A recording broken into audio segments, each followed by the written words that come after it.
welcome to NewsClick. Today, we're very pleased to have with us Professor Ajaz, well-known Marxist commentator, scholar, author of the very great classic book, In Theory, and the book, which I particularly like, The Imperialism of Our Times. We're going to talk today about the world in the middle of COVID-19.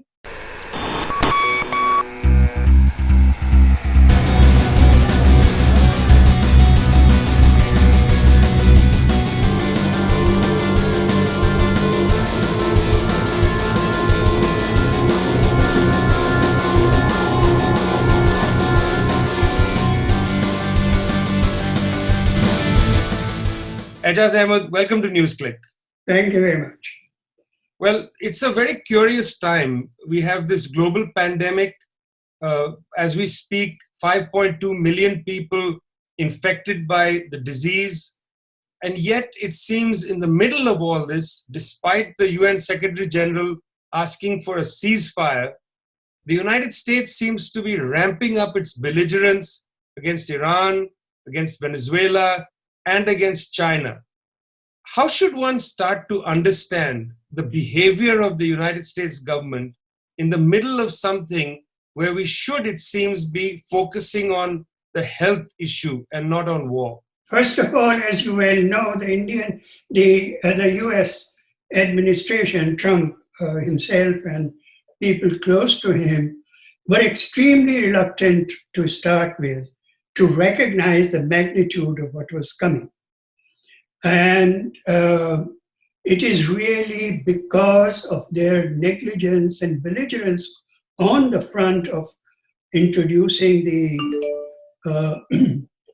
restrictions that very important studies are showing that had they taken it more seriously, they would have saved many, many more lives, maybe 30,000, maybe 50,000, whatever. Perhaps half the people have died. So what is the sort of refusal to see what they are up against? Similarly, a refusal to see what can happen if they do not continue to be careful and concentrating on the issue of what this pandemic means for their own people. In a broader perspective, first week of April, when pandemic is full-blown, Trump issues an executive order which says the United States has the right, the people and citizens and companies of the United States have the right to go to the moon and use the minerals and other resources of the moon. The executive order says that the space is not a common space for humanity. It is for the United States and like-minded states to do that and so on. So belligerence is of this order. It is on the level of the cosmos. And they have announced that they're going to initiate this program in which by 2024, they're going to establish a credible human presence on the moon, and they're going to start this whole exploitation. Now, you see, what interests me, the reason I brought it up is that this gives you some sense of what lies behind their belligerence towards individual countries. There's the question of a sort of the mind of the early colonial period of we can establish a preemptive right to the resources of the world and now of the cosmos. And any challenger who comes will be beaten back. This is early colonialism. extended now to space. Uh, Venezuela, largest deposit of um, oil and so on. So oil, gas, Iran, Venezuela, and so on. Second, preemptive right. Third, unique American power, which is the very idea at the heart of all of this. Venezuela, Iran, China. Any country, I've written this earlier, that third world nationalism has been for the United States since the Second World War, since the decolonization movements began, as dangerous as communism. And these are the states which refuse to follow the American dominance. Now, I think what Trump is doing, one is the sheer human callousness, exactly the question that you asked, that in the midst of this pandemic, you are escalating and being more and more belligerent on this when 35 million people in your country have lost jobs. You can't take care of them, but you want to, So there's that kind of callousness. That is specific to this administration. But the policies of belligerence towards Venezuela, Iran, China are older. The whole anti-China strategy of what these days is called hybrid warfare or whatever, full spectrum dominance and all that. That has been in place since about 2010.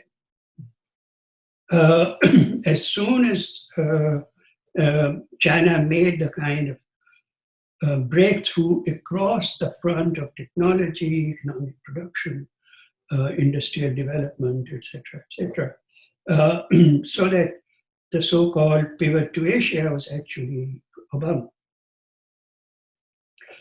Now you are at a different point, and we can also talk about that. What is specific, I think, about this particular administration is a sheer incompetence. Mm-hmm. The kind of invasion that they mounted against Venezuela is simply laughable. They couldn't even carry that, earlier American administrations, the way they fought against Nicaragua, for example, compare that to what they tried to do to Venezuela. And the sheer level of incompetence, a country that is suffering so very much. Cuba was different. At that time, the Soviet Union was there to support. So any kind of American sanctions, embargo, and so on, Cuba could bear. Venezuela cannot, because there is no such power outside. Venezuela is bleeding badly. And yet all you can muster is this kind of, so one is sheer incompetence, inability to figure out their own stuff. The other thing is that there's a kind of a thing about Trump that he's playing to his main concern is to get elected and to sort of strut around on the world stage, where his voters base, the far right voters base, which is solidly behind him, so much of it is because of that. Much of this belligerence is also highly rhetorical. Particularly about China, a lot of it is really rhetorical, and they are creating this a new kind of atmosphere of far beyond the just a second Cold War. Um, there is the Committee of Present Danger China has now been activated. It's the fourth time this Committee of Present Danger has come into being, this time against China. A lot of it is rhetorical. A lot of it is that they really are caught because China's strengths, they cannot match. Literally, where China is strong, they cannot match. The only language they know is military belligerence. Could you, I think that's very interesting because you're saying that at least for this administration, there's callousness, there's incompetence, and then there's a kind of rhetorical overreach.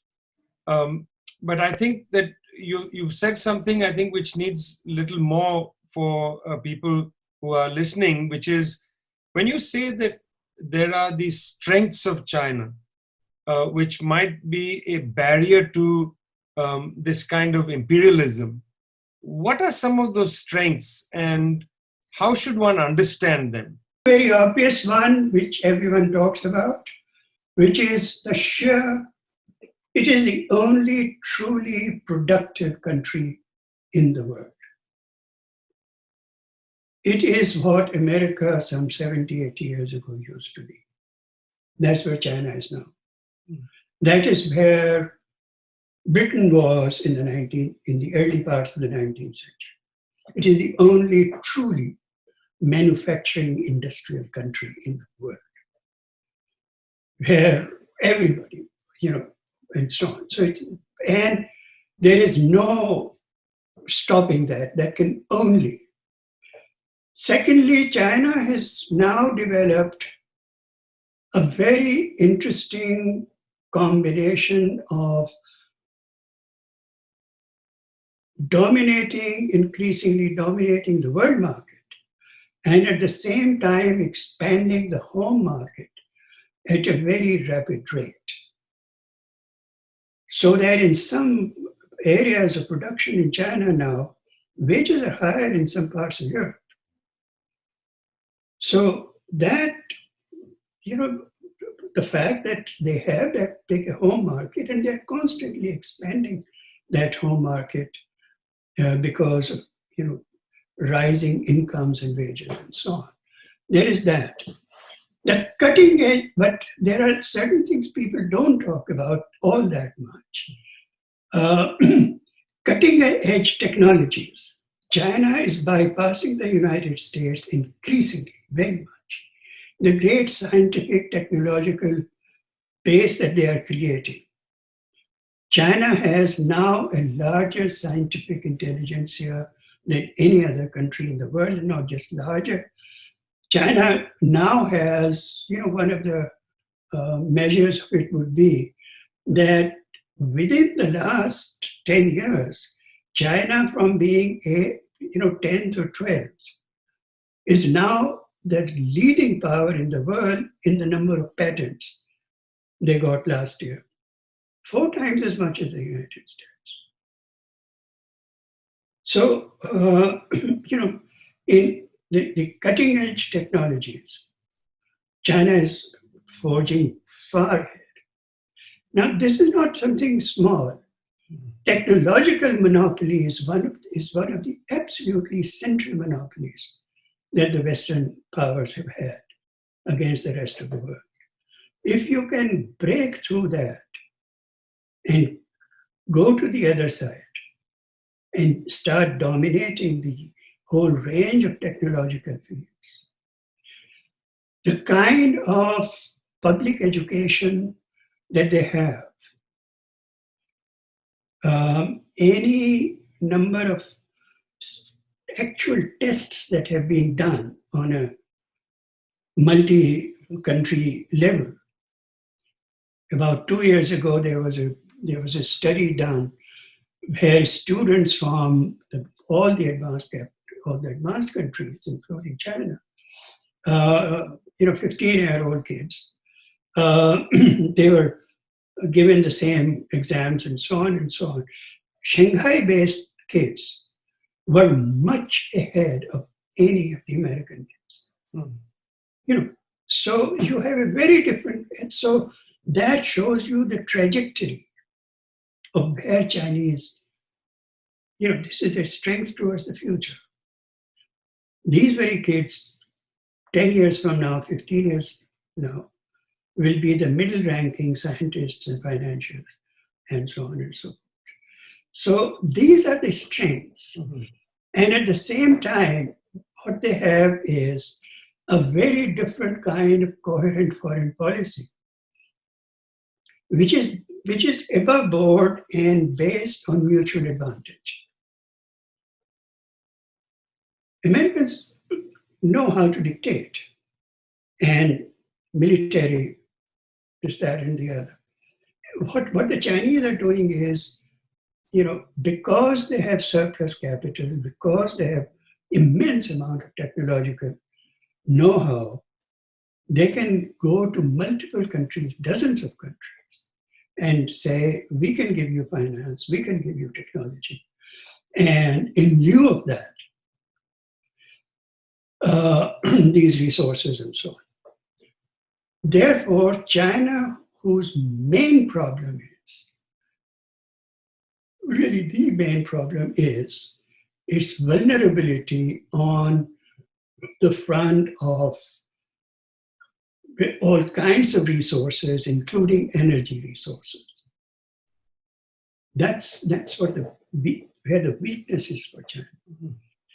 And other kind of resources, China is trying to guarantee in all kinds of ways, but when it comes to something like petroleum, gas, and so on, that vulnerability is very great. And I would think that China's main vulnerability to the United States is that. That is something the US, and again, that is a military threat. But that's all they have. In the military field, as a matter of fact, from what I have read, China is, first of all, a defensive power. It's not an aggressive power. Nor does it need to be. It has enough finance, enough technological resource, enough to offer countries to cooperate with it. But it is a defensive power, and now it has broken the barrier where its defensive structure is too strong for the Americans to take on in any sort of way. So in a peculiar sense, I think some Americans are understanding that the time may have passed, or that this may be the time when you can stop China from, etc. But in America, that nervousness about China is very, very important, is very great.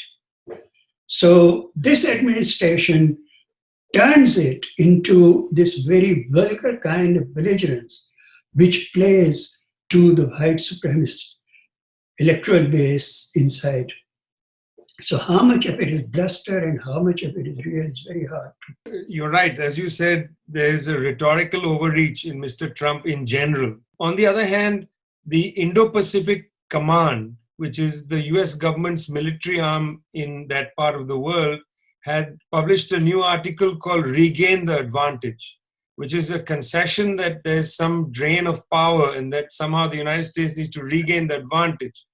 If you were a rational government in New Delhi, and I'm not saying that this government is not rational in its own way, it has its own rationality. Yeah, but I know. If you were a rational government in Delhi, why would you toe the line of this Indo-Pacific strategy that the United States is pushing to regain its advantage?